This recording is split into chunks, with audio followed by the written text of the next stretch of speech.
Hello বন্ধুরা, তোমরা সবাই কেমন আছো? আশা করি তোমরা সবাই খুব ভালো আছো। আমিও ভালো আছি তোমাদের ভালোবাসায়। তো বন্ধুরা, আজকে নিয়ে চলে এসেছি একটা অন্যরকম স্ন্যাক্স রেসিপি। তো চলো ভিডিওটি শুরু করা যাক। তো বন্ধুরা দেখো, আমি এখানে এরকম দুটো সাইজের দুটো পাউরুটি নিয়েছি। পাউরুটিগুলোকে আমি এখন পিস পিস করে কেটে নেবো। আর বন্ধুরা, আমার চ্যানেলে যারা নতুন তারা অবশ্যই আমার চ্যানেলটিকে সাবস্ক্রাইব করে পাশে থাকা বেল আইকনটি প্রেস করে রেখো, যাতে আমার নিত্য নতুন ভিডিও খুব সহজেই তোমাদের কাছে পৌঁছে যায়। আর যারা ইতিমধ্যেই সাবস্ক্রাইব করে রেখেছো তাদেরকে জানাই অসংখ্য অসংখ্য ধন্যবাদ ও ভালোবাসা।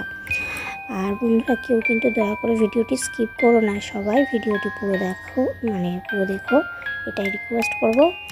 আর ভিডিওটি ভালো লাগলে অবশ্যই একটা লাইক করবে, কমেন্ট করে জানাবে রেসিপিটি কেমন লাগলো। তো চল, তো প্রথমে দেখো আমি পাউরুটির এই কালো যে পোড়া অংশটা সেটা আমি বাদ দিয়ে নিলাম, আর বাকি যে সাদা অংশটা সেগুলো আমি এরকম চৌকো চৌকো শেপে পিস করে নিচ্ছি। তো এক এক করে আমি পাউরুটিগুলোকে এইভাবে পিস করে নিচ্ছি। তো আজকে আমি একটা বিকেলের স্ন্যাক্স রেসিপি নিয়ে এসেছি। অন্যান্য দিন আমি নতুন অনেক রান্না বা ব্লগ ভিডিও নিয়ে এসে থাকি। তো আজকে একটু অন্যরকম রেসিপি নিয়ে আসলাম, আশা করি তোমাদের ভালো লাগবে। তো বন্ধুরা, দেখতে থাকো।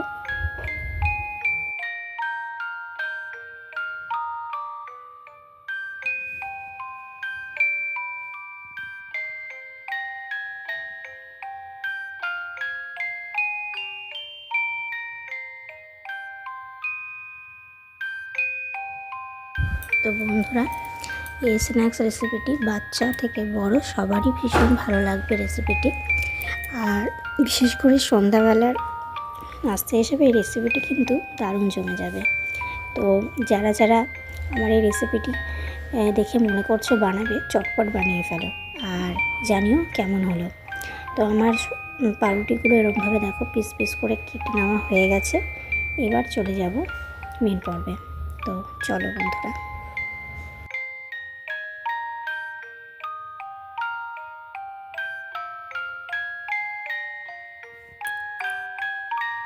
তো দেখো, এভাবে আমি সবগুলো পিস কেটে এভাবে সাজিয়ে নিয়েছি প্লেটে। আর এদিকে আমি নিয়েছি দুটো কাঁচা লঙ্কা, একটা গাজর, এগুলো আমি ভালো করে ধুয়ে নিয়েছি। দিয়ে আমি এরকম ঘষণির সাহায্যে ঘষে নিচ্ছি। আমি এগুলো কুচি কুচি করে কেটে নিচ্ছি না, কারণ সময়টা বেশি লাগবে। ঘষে নিলে গাজরটা একদম মিহি হবে আর তাড়াতাড়িও হবে। তো আমি এই জন্য ঘষণি দিয়ে এরকম ঘষে নিয়েছি। একদম পাতলা পাতলা হয়ে যাচ্ছে গাজরের টুকরোগুলো, তো দেখতেই পাচ্ছ। তো আমি এখানে উপকরণ হিসেবে মেন যেটা নিচ্ছি গাজর। তো নানা ধরনের সবজি নিয়ে করতে পারো। তো আমি গাজরটা প্রথমে ঘষে নিলাম। তো এইবার কাঁচা লঙ্কাগুলো আমি নিয়ে নেব। তো আমি এখানে বেশি কাঁচা লঙ্কা নিইনি, দুটো সাইজ মিডিয়াম সাইজের কাঁচা লঙ্কা নিয়েছি, কুচিয়ে নিয়েছি। তোমরা তোমাদের ঝালের পরিমাণ অনুসারে দিতে পারো, আরও কিছু চাইলে সবজি অ্যাড করা যেতে পারে। তো আমি এখানে বেশি সবজি খুব একটা দিইনি, গাজর আর লঙ্কা দিয়ে করছি। তো গাজর আর লঙ্কা আমি একটা বাটির মধ্যে এরকম ঢেলে নিলাম। এবার দিয়ে দেবো একটা ম্যাগি মশলা। তো ম্যাগি মশলা থাকলে তোমরা ম্যাগি মশলা দিতে পারো, বা চাট মশলা থাকলে চাট মশলাও দিতে পারো। আমি ম্যাগি মশলা দিয়েছি, ওই জন্য আলাদা করে পেঁয়াজ রসুন কিছু অ্যাড করিনি, কারণ ম্যাগি মশলাতেই তো এই ফ্লেভারগুলো থাকে মশলার সঙ্গে, সেই জন্য। তো তোমরা চাইলে পেস্ট হিসেবেও বিভিন্ন মশলা ওখানে দিতে পারো, আমি আর দিইনি।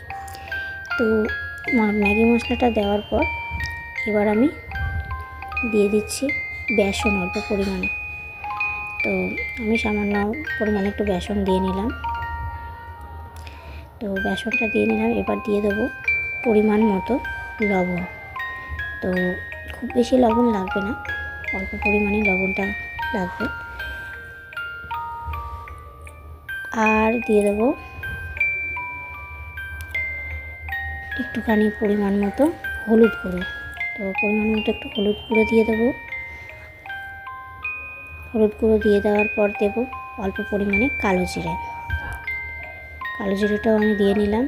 এইবার অল্প পরিমাণে একটু জল দিয়ে আমি এটাকে মিশ্রণটা তৈরি করে নেবো। এখানে খুব বেশি জল দেওয়া যাবে না বন্ধুরা, একেবারে পাতলাও হবে না, একেবারে ঘন হবে না। এমনভাবে ব্যাটারটা তৈরি করতে হবে যাতে পাউরুটিগুলো চুবালে খুব বেশি মানে গাঢ় ভাবটা না লাগে ব্যাটারটার, এবং খুব পাতলাও যাতে না হয় সেরকম ব্যাটারটা তৈরি করতে হবে। তো এইভাবে আমি অল্প অল্প জল দিয়ে দেখো ব্যাটারটা তৈরি করে দিলাম। তো হালকা ঝোলঝোল হবে। তো আমার ব্যাটারটা রেডি হয়ে গেল। এবার আমি রেসিপিটি তৈরি শুরু করব।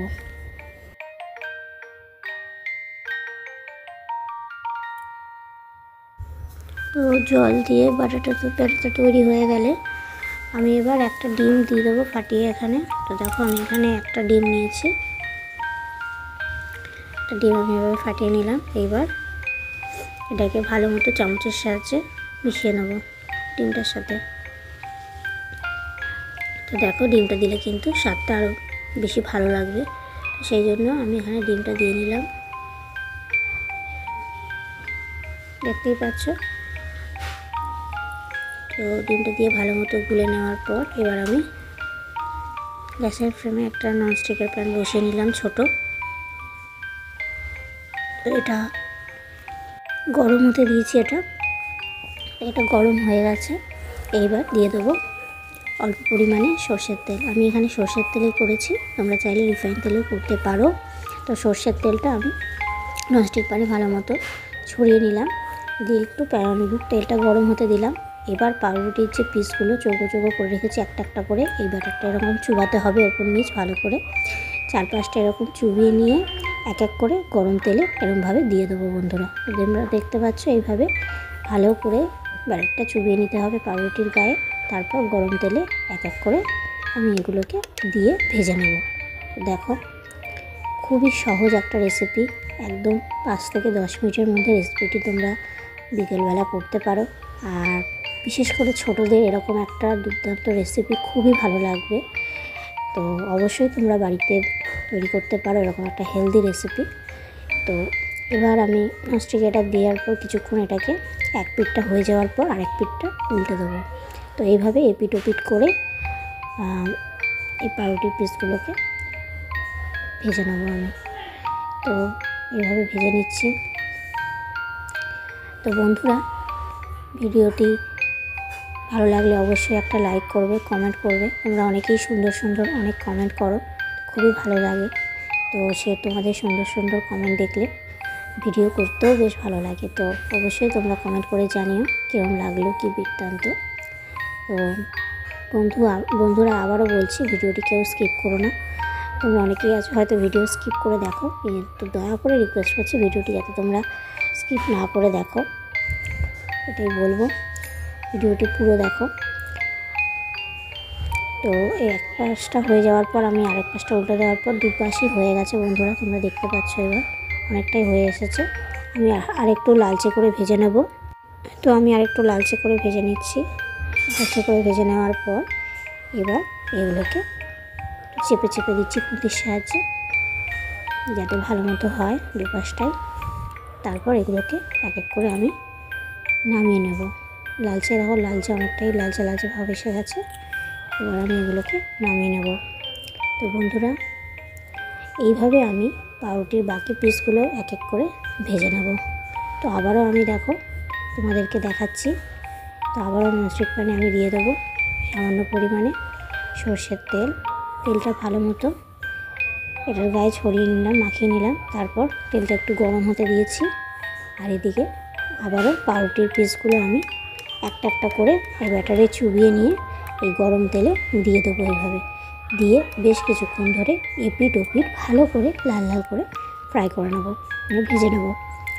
তো বন্ধুরা আমার আজকের রেসিপিটি তোমাদের সাথে শেয়ার করলাম। তো এভাবেই আমার পাশে থেকো, আর তোমাদের ভালোবাসা পেলে আবারও আমি চলে আসবো অন্য কোনো রেসিপি বা ব্লগ নিয়ে। ততক্ষণ তোমরা সবাই ভালো থেকো, সুস্থ থেকো, ভিডিওটি দেখতে থাকো বন্ধুরা। অনেক অনেক ভালোবাসা রইল তোমাদের জন্য।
হাঁটতে তোর হাত ধরে, ভাবনা তোর আসছে দিন